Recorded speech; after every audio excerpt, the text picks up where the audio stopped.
Game-winning 3-point shot ni Eli Tenorio, ginulat nga ang San Miguel Beermen. CJ Perez, galit na galit pagpasok nga sa dugout dahil sa mga sunod-sunod na pagbintis niya na ginawa niya sa last second ng laro.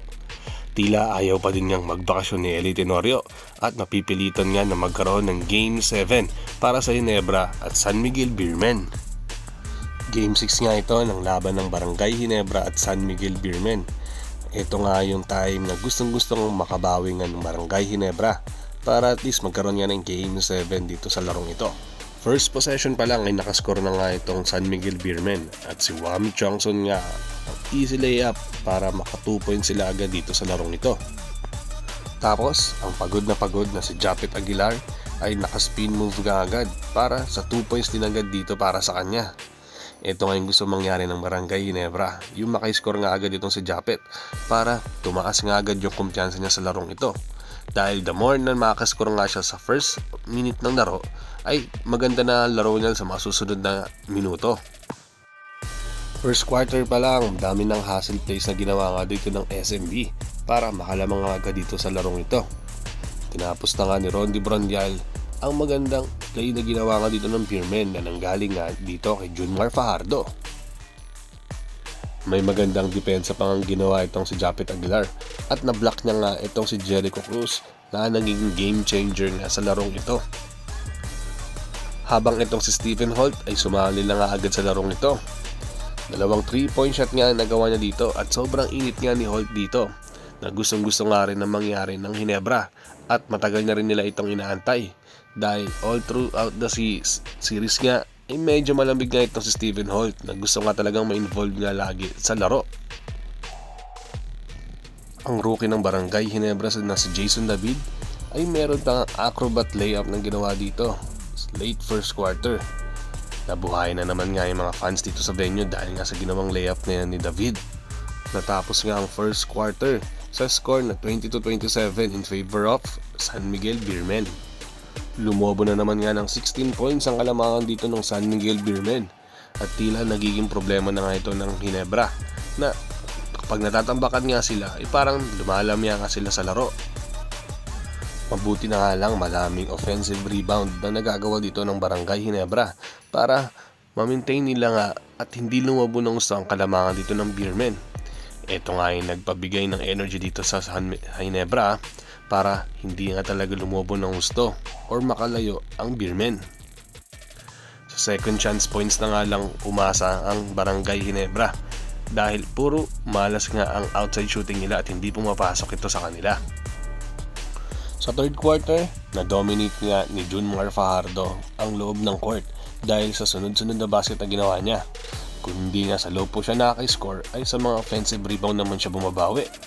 Halos offensive rebound nga ang karamihan na nagagawang rebound nga dito ni Junmar.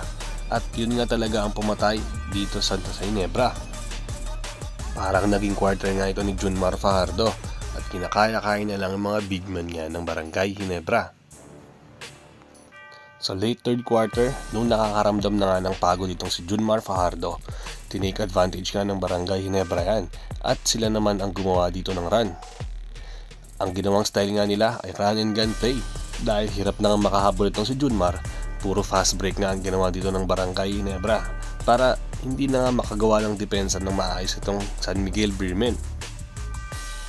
Sunod-sunod na basket nga ang ginawa nila dito at may nagawa pang 3-point shot itong si Scottie Thompson para mapababa pa nga ng 3 points na lang ang kalamangan dito ng SMB. Dito na nga nag-cramps itong si Japet Aguilar at hindi na tuluyan nakabalik dito sa larong ito. Diyan mo nga makikita at mararamdaman ang presence ni Japet at hirap na nga siya dahil all throughout the game ay siya na nga bumabantay dito kay Junmar tapos inaasahan pa nga siya pagdating sa opensa. Dahil lumamang na naman nga ang Beermen dahil sa mga hustle plays na ginawa nga ni Rondy Brondial sa fourth quarter, nagbago naman nga rin ang tempo ng Barangay Ginebra nung pumasok naman si Eli Tenorio. Sinundan niya naman agad ito ng 3-point shot at lucky bounce nga ang nangyari dito mga ka-sports para mapasok nga yun. Nagkaroon nga ng energy dito ang Barangay Ginebra dahil sa ginawa nga ni Eli Tenorio.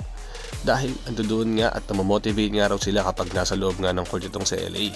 dahil kahit nga lamang ang SNB ay nagagawan pa rin nila ng paraan para at least maka-execute nga sila ng plays dahil nandoon nga sa loob itong si Tenorio.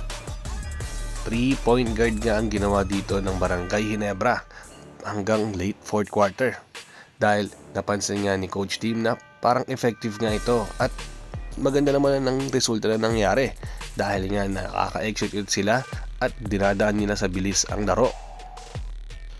Dito nga nagkaroon ng miracle ang Barangay Ginebra dahil sa run na ginawa nila since pumasok nga ulit itong si Eli Tenorio sa mid 4th quarter. Tila ginanahan nga sila ng gusto dahil dito nga nila ulit na nakuha ang kalamangan pagkatapos nga ng 8-point or 10-point lead nga dito ng San Miguel Beermen. Sa ilang iglap lang ay napunta na agad dito sa Barangay Ginebra ang kalamangan. Forward na nga tayo sa last possession ng Barangay Ginebra. 11 seconds na nga lang mga ka-sports nung dumrive itong si Scottie Thompson. Parang naging decoy nga itong si Scottie. Kasi pagkata-drive niya ay bigla niya nga itong kinikot kay Eli Tenorio na bantay nga ni Jericho Cruz. At napasok niya nga yun. Dito nga nagkaroon ng miracle ang Barangay Ginebra at lalo nga silang naghiyawan.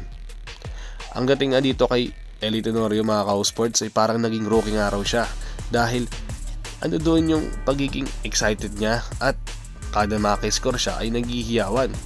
Feeling niya nga raw ay rookie siya dahil yan nga ang gusto mangyari ni Tenorio, yung kada papasok nga siya sa loob ay makakatulong pa rin siya kahit papaano. Tapos tong last 3 seconds nga dito para sa San Miguel Beermen, hawak ni CJ Perez ang possession. Bigla niya itong tumira nga sa outside at 4 points nga ang ginawa niya. Pero hindi nga pumasok yun. Napakamot na nga lang itong si CJ Perez sa nangyari dahil hindi niya matanggap na natalo pa nga sila sa ilang segundo ng laro. Ando doon yung pagkakadismayan niya nga habang pumapasok siya sa dugout. At hanggang ngayon hindi pa rin na nga raw makamove on itong si CJ Perez dahil alam niya na sa mga ilang possession na nangyari ay sa kanya nga napunta lang yung bola at hindi niya nga napasok yun. Dahil doon magkakaroon nga ng Game 7 at ito na nga yung magiging do or die game ng San Miguel Beermen at Barangay Ginebra.